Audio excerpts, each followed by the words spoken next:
There are many technological tools that you can use to become a better hunter.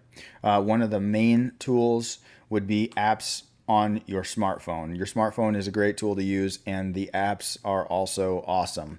I'm going to run through a couple apps. Know that at the time of filming this video, I am sponsored by 0 people. So this whole video, it's all me. I'm going to show you apps that I like.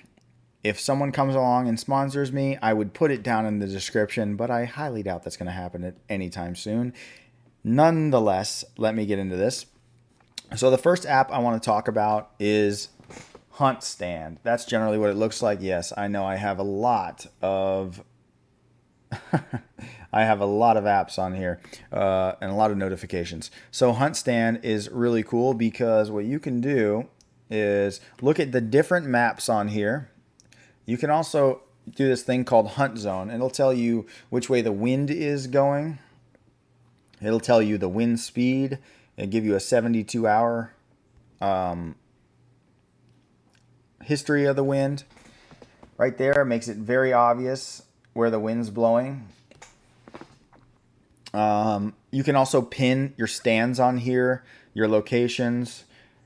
This tool is great. You can do a lot of things with HuntStand. I use the free version, and I think Pro is probably even better, but the free version works just fine for me. The next thing I want to talk to you about is you can keep your licenses on your phone. So right there I have Georgia.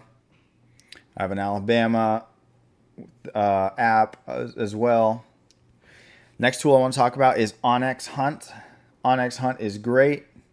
If you buy a stand, sometimes they'll offer you like 3 months of free onX Hunt, and that's what I got.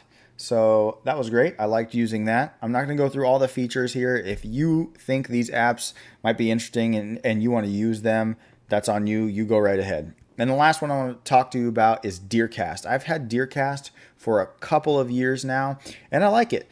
It tells me, based on the weather and based on the information I give it about the rut, it tells me what times would likely be better for hunting and harvesting deer, right? So it says today the weather is a low of 46 and a high of 65, and it says today AM and PM poor, but tomorrow it says in the morning should be good and in the afternoon should be okay.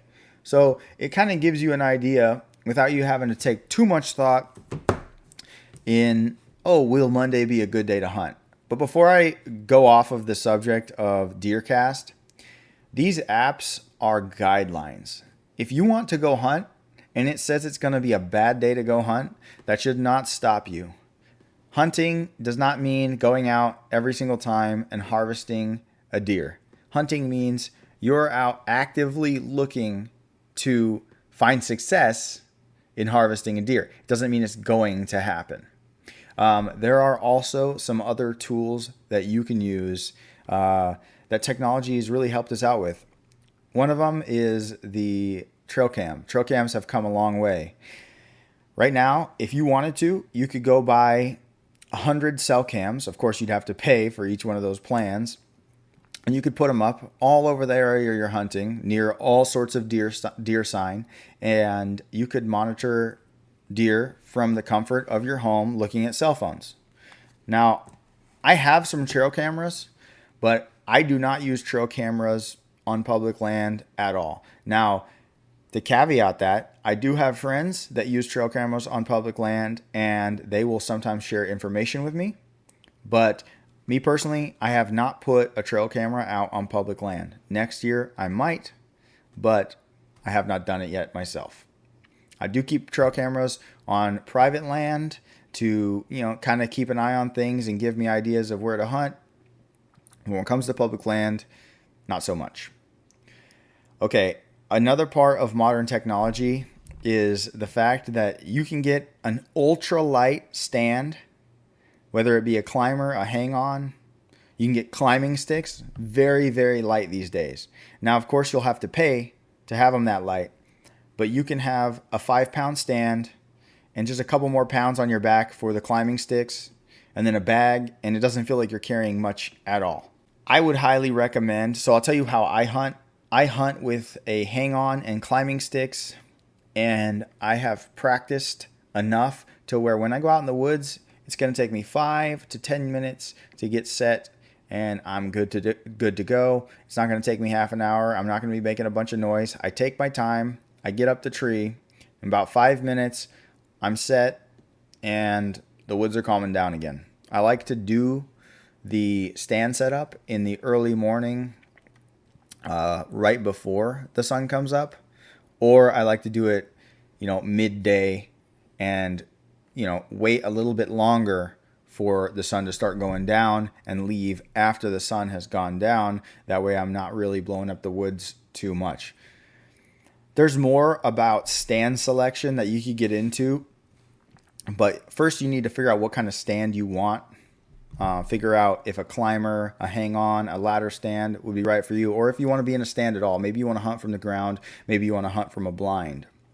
But in order for me to give you more information about that, I'm going to do it in another video that's going to be a lot more comprehensive.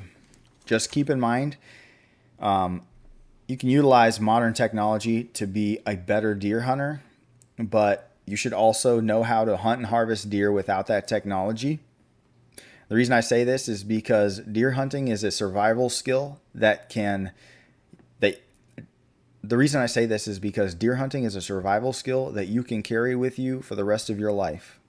If you live in an area where deer are in abundance, no matter what happens, if you have the weapons and the ammunition or the rounds or the arrows, if you have what it takes, you can go out and you can harvest a deer. Don't be relying on technology, though, all the time. You need to know how to do it without technology as well.